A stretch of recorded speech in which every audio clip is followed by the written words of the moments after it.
Welcome to Inspirational Journeys, everyone. My name is Ann Harrison, and today we're going to talk about step 3 of the Snowflake method. Before we get to that, I want to give you a NaNoWriMo update. My word count so far is at 23,985, which is behind where I should be today. I haven't done the math, but today is November 22nd, and this is the last week of NaNoWriMo. So if you haven't reached 50,000 words, or if you haven't reached the daily goal, that's okay. You're still a winner. You have more words than you probably otherwise would have, just as I've done, and I've gotten some planning done on the side. So that's my Nano update for week 4, or the end of week 3, beginning of week 4, NaNoWriMo. And I would like to wish all of you a very happy and blessed Thanksgiving.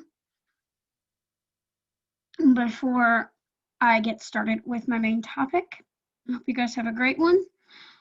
And now let's get to our main topic, step 3 of the Snowflake method. Okay, remember when we first started our discussion about the Snowflake method, we did pre-planning, finding your category and your target audience, and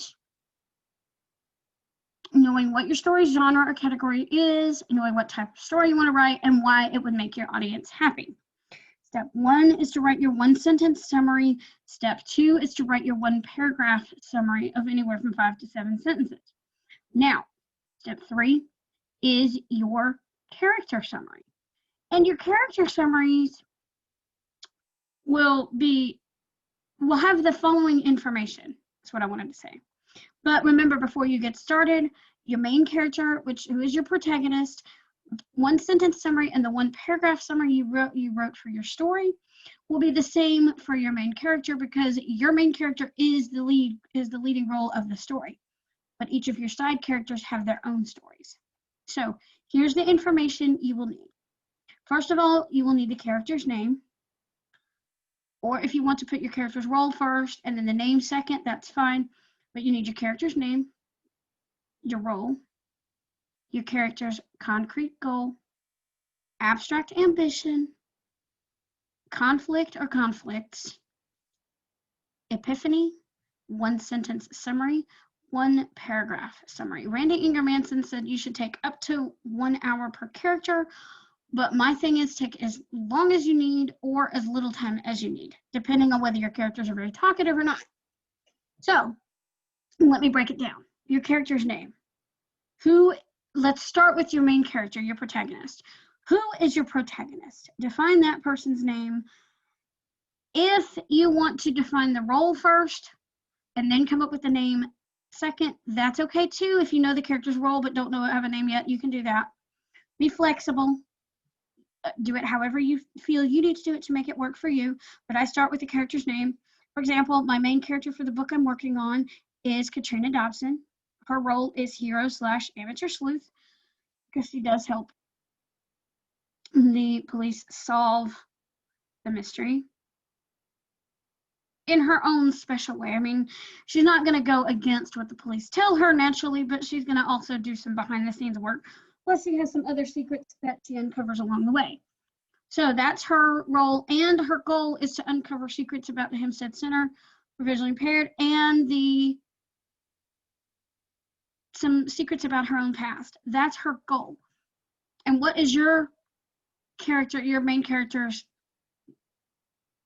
concrete goal? What is your character's motivations? What's the driving force behind them? Okay, now the abstract ambition. What does the character want for his or her life? Trina, she wants to learn how to live independently and become gainfully employed among her sighted peers, since she's lost her sight.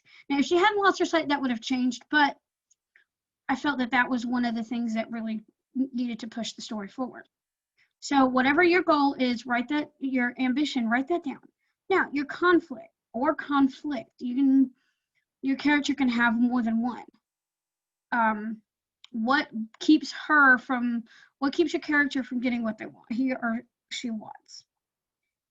I don't have my summary in front of me, but I know she has like 4 different ones that are tied to the story. One of them is an internal conflict as well. So you can have external and internal conflicts keep your character from getting what he or she needs.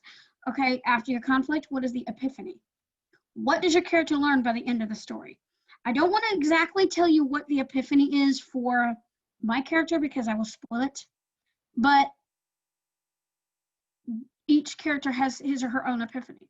For example, if you have a mystery, your main character's epiphany could be the solution to the murder, but finding the killer and naming that person.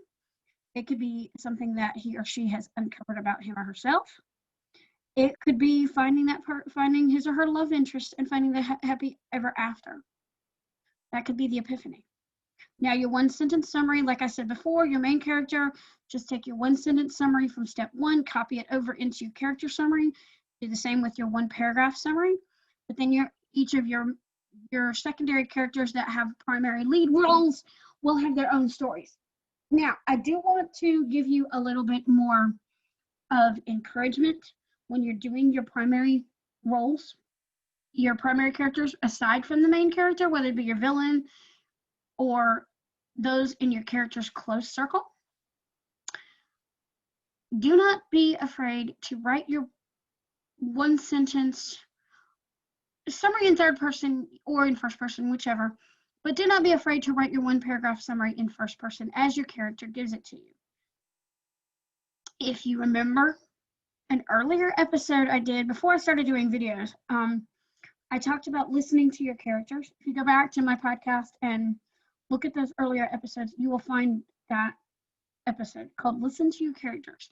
And the reason I say this is because if your story is character driven like mine, you're going to want to listen to those characters because they're the ones that are going to tell you what your story needs, who they are about themselves. They're going to tell you their own story. We'll dig deeper into more character story later, but do listen to your characters and write the summaries as your characters give them to you. It's okay to write in first person. You're the only one that's going to see that. You're the only one that's going to want to keep track of that.